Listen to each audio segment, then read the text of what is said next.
Ce mois-ci, dans les Insolites, nous avons fait très fort, puisque notre invité, Dominique Valera, est sans aucun doute l'un des noms les plus connus dans le domaine des arts martiaux. 8e dan de karaté, 8e degré de full contact, Dominique a livré plus de 700 combats, couronné par un palmarès exceptionnel.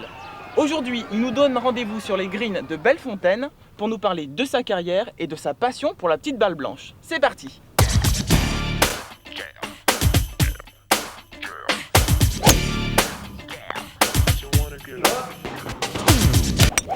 Ma rencontre avec les arts martiaux, c'est très vieux, ça ne va pas me rajeunir. Ça s'est passé en 1954 quand j'ai commencé par le judo dans un club à Lyon qui était dirigé par monsieur Valente.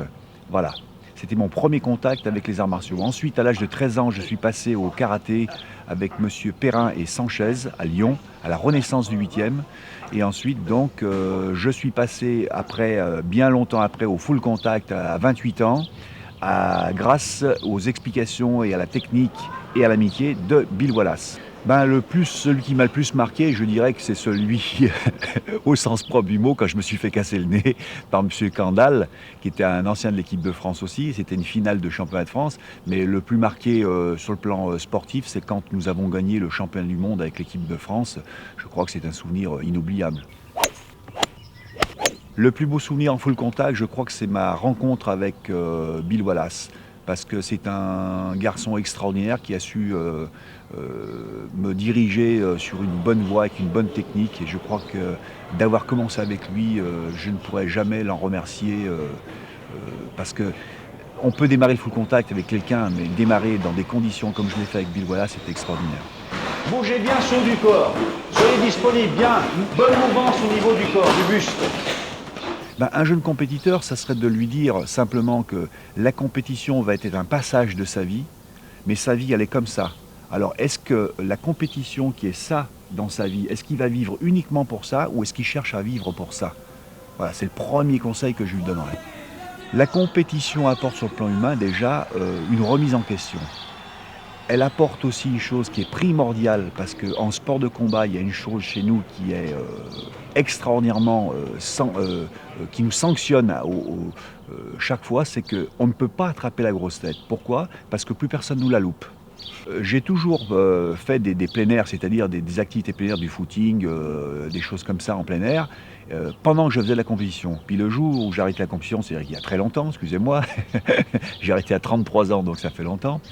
Et je n'avais plus d'activité en plein air. Ça fait qu'on avait des activités en salle, donc transpiration, sueur, les odeurs, etc. Et là, d'avoir découvert le golf il y a 4 ans, je crois que ça a été un déclic. Et en plus, le golf, tous les golfeurs le savent et vous le diront, c'est une piqûre.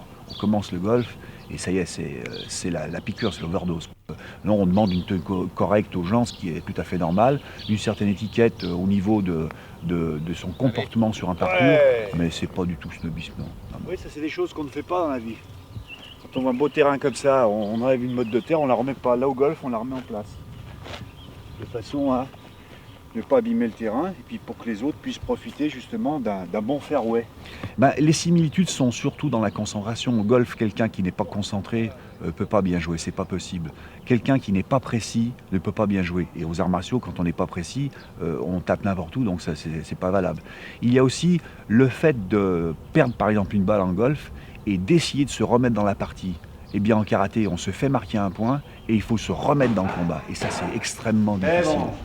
Tu m'as botté 3 fois les fesses. 3 fois il m'a botté les fesses. C'est gentil Bertrand, c'est gentil. C'est gentil de t'occuper de Pépé comme ça. C'est dommage que j'ai pas connu le golf avant parce que je crois que ça m'aurait apporté encore plus dans ma carrière. Je crois que le golf nous aide à obtenir une plus grande concentration dans ce que l'on fait. La concentration au golf, ça va être sur 4 heures de se concentrer 70 fois pendant au moins 30 secondes. Et ce qu'il faut, c'est savoir se relâcher entre-temps pour justement pas se fatiguer. Parce qu'il est impossible. Au golf, ça fait plus mal. Il est impossible. Et puis forcément, il fait des bêtises parce qu'au golf, il veut se venger des bêtises que je dis. Alors, ouais. Moi, j'ai fait ce que j'avais envie de faire. Je ne dis pas que c'est un exemple, mais au moins, j'étais au bout de mes convictions. Et ça, quand dans la vie, on va au bout de ce qu'on a envie de faire, parce qu'on ne vit pas avec des regrets. Donc moi, j'ai fait ce que j'ai envie de faire. Je suis content de l'avoir fait. Voilà.